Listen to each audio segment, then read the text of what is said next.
Hoy, lamentablemente, con los nuevos contratos no tienen ningún tipo de restricciones, nada. Son cada vez más difíciles de firmar porque la verdad que el inquilino no está en condiciones de aceptar aumentos como se vienen planteando en este último tiempo. En las últimas semanas o en los últimos 2 meses, el crecimiento de consultas por rescisión del contrato fue mucho más grande de lo que venía antes. La gente empezó a darse cuenta que no podía afrontar estos pagos que son bimestrales o trimestrales por encima de la inflación y ajustados siempre sobre el último mes de alquiler.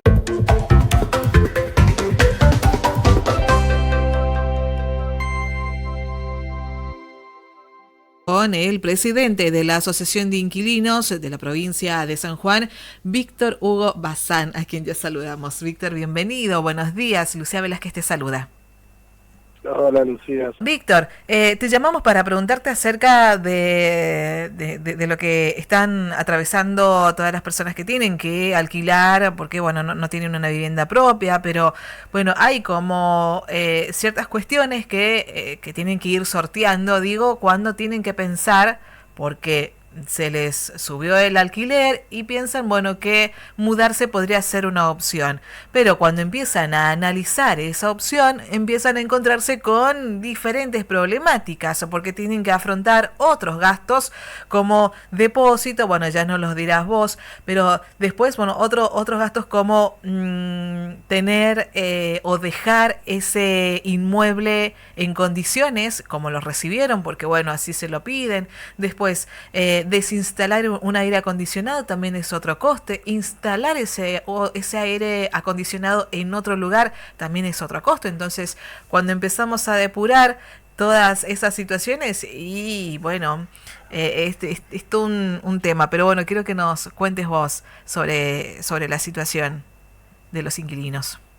Sí, digamos, estás planteando de un lugar donde el que tiene la posibilidad de recibir un contrato y irse a otro lugar a alquilar, que hoy en día la mayoría de las rescisiones de los contratos son, o que se les termine el contrato es para volverse a un lugar de casa de los padres, tíos, abuelos, porque la verdad que en este último tiempo la gente no tiene los ingresos suficientes para poder afrontar un alquiler, y el que los tiene o el que puede lograr obtenerlo, surge de un endeudamiento a través de algún tipo de financiera con costos muy altos de interés y bien lo decías o lo remarcabas vos recién, no solo es el gasto del pago del alquiler adelantado, sino ahí tenés que sumarle depósito, comisión inmobiliaria, dejar al día en lo que vos venías alquilando en las mismas condiciones.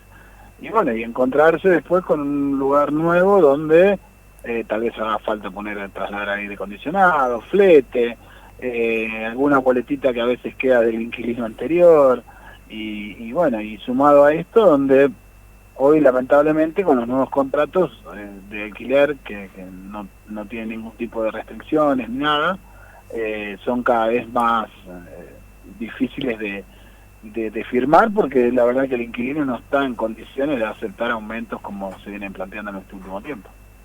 Qué situación más problemática para los inquilinos.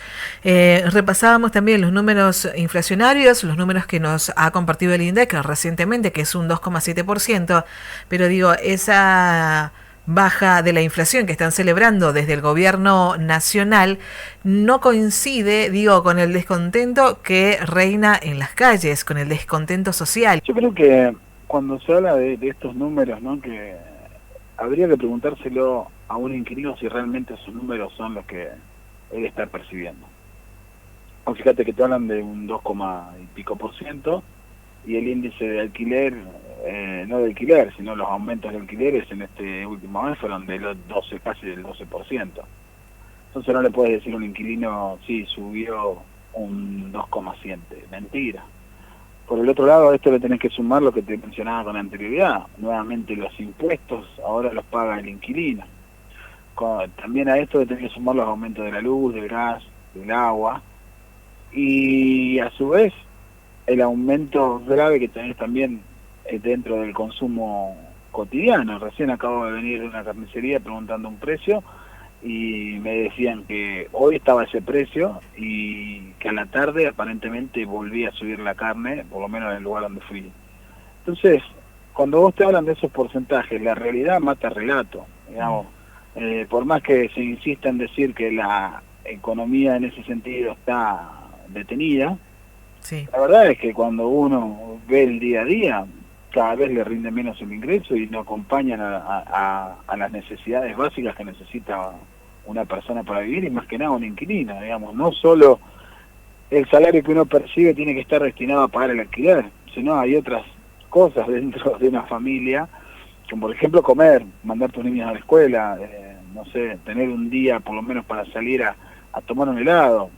Te estoy hablando de cosas básicas, que en este momento los inquilinos cada vez las vemos más lejanas, y más que nada se da muchísimo de lo que estamos viendo en los jubilados, ¿no? Que sus ingresos no alcanzan ni siquiera para cubrir el pago del alquiler. Nos vamos dando cuenta que en las últimas semanas o en los últimos 2 meses el crecimiento de consultas por rescisión del contrato fue mucho más grande de lo que venía antes. Digamos, apenas asumió el nuevo presidente y después que se derogó la ley de alquileres, medianamente se empezaron a mover y a dejar de estar todo de stand-by. Pero en este último tiempo, después de los 3 meses y 4 meses que han pasado, al principio ya la gente empezó a darse cuenta que no podía afrontar estos pagos que son bimestrales o trimestrales, por encima de la inflación y ajustado siempre sobre el último mes de alquiler.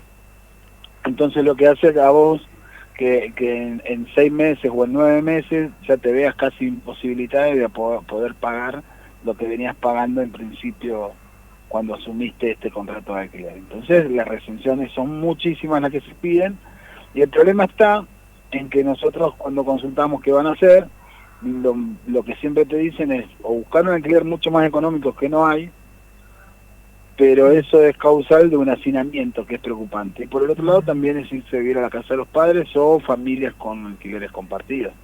Pero no hay un dato estadístico como para decir, bueno, esta cantidad de personas. Lo que sí vemos es que en este último tiempo, por datos que ha proporcionado el IPB, un crecimiento de aproximadamente 20.000 personas nuevas inscritas en estos últimos 2 años, ¿no? Cuando vos tenías 72.000 personas más o menos dentro del IPB inscripta, hoy tenés 93, creo que me habían dicho, de personas inscritas, de familias inscritas en el IPB, sin contar personas, ¿no?, que son solteras, que no están dentro de ese rango para inscribirse. Sí, porque los requisitos, bueno, son destinados para aquella gente o para aquellas personas que tienen familia a cargo. Claro, Hasta acá. Pero bueno, los solteros también necesitan un lugar donde vivir. Sí, totalmente. Hay los estudiantes y eso es algo que nos está pasando, y mucho de ponerle chicos que estudiaban enfermería en Albardón, que alquilaban un lugarcito, hoy deciden ir y venir en micro en el día porque no alcanzan los números para poder alquilar un lugar. Sí, se entiende. Bueno, Víctor, queríamos saber, bueno, cuál era la realidad del sector, las problemáticas que se están suscitando, porque quién no tiene algún amigo, algún conocido que está atravesando por estas problemáticas, y bueno, queríamos también conocer de tu parte eso, la realidad del sector. Muchísimas gracias a ustedes, y déjame hacer una aclaratoria. Yo creo que más allá de lo que nosotros podemos plantear, en la realidad es muy difícil de digerir. Cuando las cosas primarias, como es el lugar donde vive de un ser humano, no se toman en cuenta y se piensa que hoy o hace un tiempo de que destinado a que el IPB pueda construir, cosa que lamentablemente no va a poder suceder, no porque el gobierno de la provincia no quiera, sino es porque no tienen los recursos, o no se los van a dar. Y por el otro lado tenés préstamos supuestamente que son buenos, y eso, a modo consejo, no tomen ese tipo de créditos suba que terminan destruyendo tus ingresos y nunca vas a poder adquirir tu casa en el transcurso del tiempo que toques pagar el préstamo. Vas a ser un inquilino pero del banco. Creo que esto es política, y la política creo que hay que tomarla en cuestión de las necesidades de la gente. Hoy vivir debajo de un techo es primordial, y sabiendo que vos no tenés ningún tipo de otra alternativa para que las familias puedan vivir dignamente, me parece que hay que empezar a tomar medidas desde lo provincial y municipal para mejorar esa calidad de vida de la gente que hoy está siendo muy distorsionada. Y la verdad que como ciudadano y como persona común y corriente, te puedo decir que no quiero nuevamente el crecimiento de asentamientos, porque es lo que nosotros estamos viendo cuando empieza esta desesperación de tener un lugar o donde estar. Y eso está muy latente y es preocupante. Así que me gustaría que en algún momento la política de la provincia pueda tomar medidas en el asunto. Ojalá, ojalá. Víctor, bueno, te agradecemos este contacto para con Radio Universidad y por tu tiempo. No, muchísimas gracias a ustedes. Que tengan un excelente día. Muchas gracias, igualmente. Bueno, ahí teníamos la palabra de Víctor Hugo Bazán, quien es el presidente de la Asociación de Inquilinos, hablando acerca de la situación que atraviesa el sector.